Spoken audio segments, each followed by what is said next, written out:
So, the new school year is coming up, and you're thinking about majoring in forensic psychology, but you just need some more information. So, forensic psychology means you are applying psychology to the law or to the courts.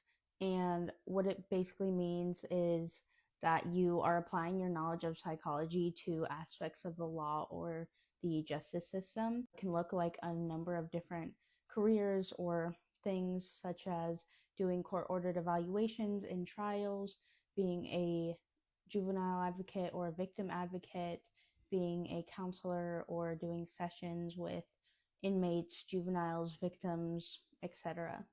So there's different paths you can take to become a forensic psychologist. But the big thing to remember is you will need to become licensed. A lot of steps to actually become licensed because you need your doctorate.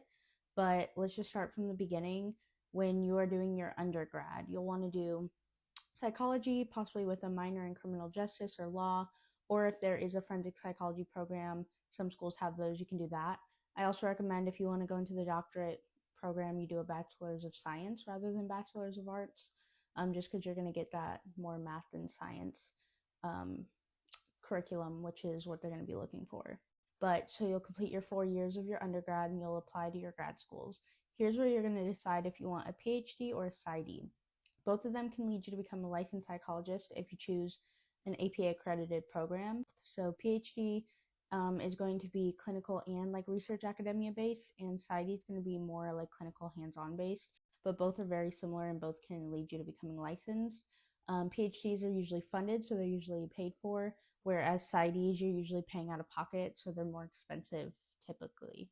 When applying to graduate school, it's very important to look up the APA website and the board of psychology website for your state, because you're going to need to follow those requirements in order to be licensed.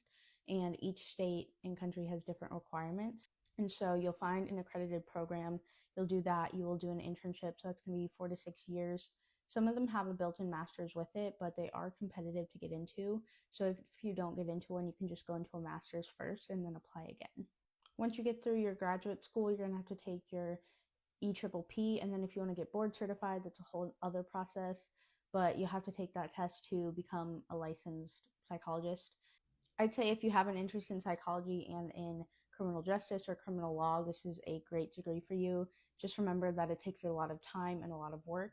It is a very long, time-consuming degree, especially if you want to become licensed, which is usually the end goal. But that's just kind of an overview of forensic psychology. I have other videos on other topics and I can always make more, but that's all for now.